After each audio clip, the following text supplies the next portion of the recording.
Thank you, Madam President. Can you hear me? Thank you. Madam Chair, distinguished committee members, and esteemed colleagues, my name is Colleen Hittick, and I have the honor to address you today on behalf of the Center for Truth and Justice, an international human rights NGO based in the United States, which has been collecting eyewitness testimony since the beginning of hostilities in the fall of 2020.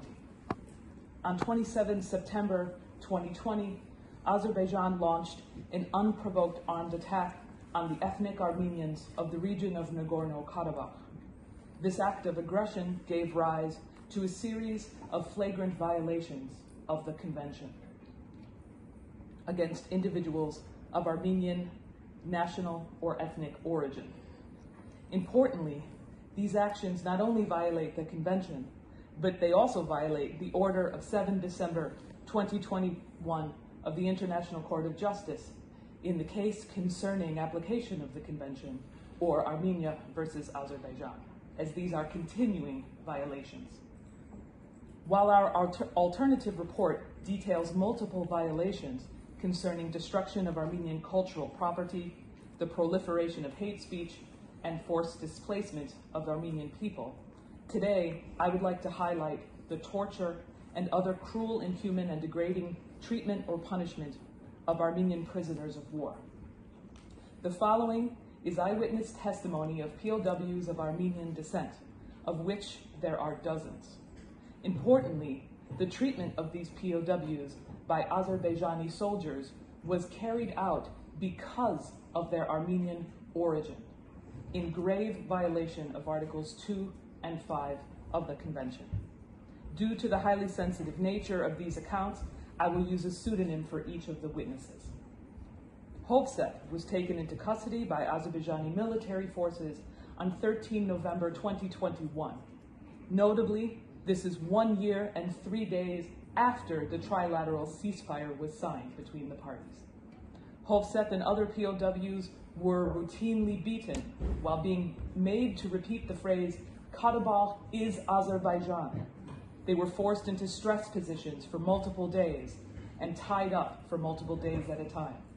During the winter months, they were not provided with any warm clothing and were not given food or water for multiple days at a time. On multiple occasions, Azerbaijani soldiers held a knife to Hovsep's throat or pointed a gun to his head and threatened to kill him.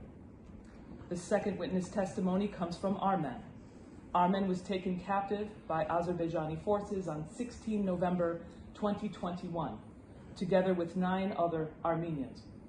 The soldiers ripped Armen's cross off of his neck, destroyed it in front of him, and threw it away. They beat Armen so severely that he needed to be transported to a hospital. Once he regained consciousness, he was taken to a detention center where they tied his hands and feet together and threw him off the back of a truck and dragged him around. Every time Armen and the other Armenian POWs were given food, they were forced to kneel before the soldiers and repeat the phrase, "Karabakh is Azerbaijan," as well as insults to the Armenian Prime Minister, Mr. Nikol Pashinyan. These insults were so vile that when we asked Armen what it was that he was forced to repeat, he was unable to say it during his testimony.